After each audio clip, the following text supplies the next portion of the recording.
NAB کی national عوامی party کی آپ کو یاد ہوگا کہ نیب پر پابندی عائد کر دی گئی تھی، فیڈرل گورنمنٹ کی طرف سے اسے پابندی عائد کر دی گئی تھی، لیکن کیا ہوا تھا؟ اگلے دن نیب ANP بن کر میدان میں تھی اور موجود تھی اور وہ اپنا کام کر رہی تھی۔ یہ ہم سب نے دیکھا، یہ تاریخ کا سبق ہے۔ دوسری اگزامپل 12 اکتوبر 1999 جب ہوا تو نواز شریف صاحب کو اس وقت کے جو پرائم منسٹر تھے ان کو گرفتار کر لیا گیا، اور بعد میں ایک آپشن کے طور پر اس وقت PMLN کو بین کرنے کی بھی بات ہو رہی تھی کہ یہ PMLN ایز اے پارٹی ملوث تھی۔ اس وقت الزام یہ لگا تھا کہ یہ طیارہ ہائی جیکنگ میں، جو کہ بعد میں پتہ چلا کہ طیارہ ہائی جیکنگ انہوں نے نہیں کیا تھا، وہ تو طیارے میں جو لوگ تھے انہوں نے کیا تھا۔ تو اس وقت کیا کیا گیا تھا؟ اس وقت بھی ANP کی طرح جو نون لیگ کی قیادت تھی انہوں نے ایک حکمت عملی کا مظاہرہ کیا تھا۔ پہلی بات تو یہ ہے کہ انہوں نے سب سے پہلے لڑائی بند کی تھی۔ جتنی ان کی لڑائی اس وقت کی اسٹیبلشمنٹ سے ہو رہی تھی، انہوں نے سیاسی جماعتوں کے ساتھ اپنا ایک الائنس قائم کیا تھا، غیر اعلانیہ الائنس۔ اور پھر ہم نے دیکھا تھا کہ نون لیگ الیکشن بھی لڑی، اور الیکشن جب لڑی تو جب ایوان کے اندر آئی تو ایوان کے اندر انہوں نے لیڈر آف دی اپوزیشن اور پارلیمانی پارٹی کا جو لیڈر ہے ایک چودھری نثار اور جاوید ہاشمی کو بنایا۔ جاوید ہاشمی بھرپور فرنٹ فٹ پہ آ کے لڑنے والے تھے، جبکہ چودھری نثار جو علی خان ہیں وہ بڑی حکمت کا مظاہرہ کرنے والے، تمام لوگوں کو ڈیل کرنے والے کے طور پہ ان کو آگے لایا گیا تھا۔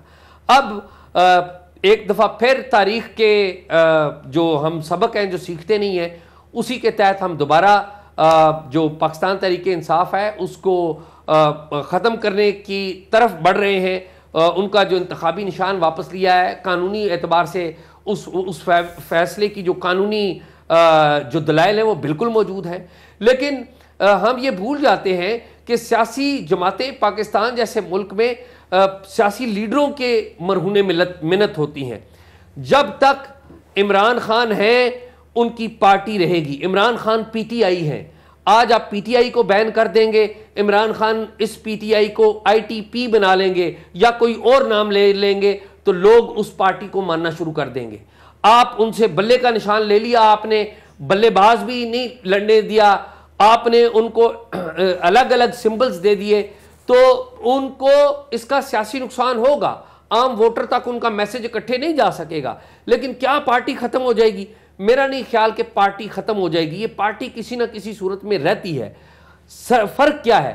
دیکھیے، ایک شرط ہے، اگر عمران خان صاحب اب 71-72 سال کے ہیں، وہ عمران خان صاحب کی صحت نے اگر ان کا ساتھ دیا تو یہ وقت بدل جائے گا اور یہ پارٹی رہے گی۔ سیاسی جماعتیں بڑی مشکل سے بنتی ہیں، ہماری بدقسمتی ہے، بدقسمتی سے کہیے یا تاریخ کا المیہ کہیے کہ سیاسی جماعتیں ہماری اسٹیبلشمنٹ کی انگلیاں پکڑ کے آئی ہیں سامنے۔ بھٹو صاحب کی تاریخ کو اگر آپ شروع کریں گی تو انہوں نے آغاز جو ہے وہ ایوب خان سے کیا تھا، پھر ایوب خان سے ہٹے اور پھر انہوں نے اپنی پارٹی بنائی، اور اس وقت ایوب خان کی جو اینٹی لوگ تھے انہوں نے بھی ان کو سپورٹ کیا تھا، اسٹیبلشمنٹ کے اندر سے بھی سپورٹ کیا تھا۔ نواز شریف صاحب نے بھی اپنے آغاز اسٹیبلشمنٹ کی انگلی پکڑ کر کیا، عمران خان صاحب نے بھی اسٹیبلشمنٹ کی انگلی پکڑ کے کیا، لیکن فرق ہے عمران خان میں اور باقی سیاسی جماعتوں میں اور لیڈروں میں کہ عمران خان پاپولسٹ بن گئے اور انہوں نے تمام اداروں پر، عدلیہ کے اوپر، میڈیا کے اوپر، فوج کے اوپر انہوں نے وائلنس کیا، حملے کیے، دھمکیاں دی۔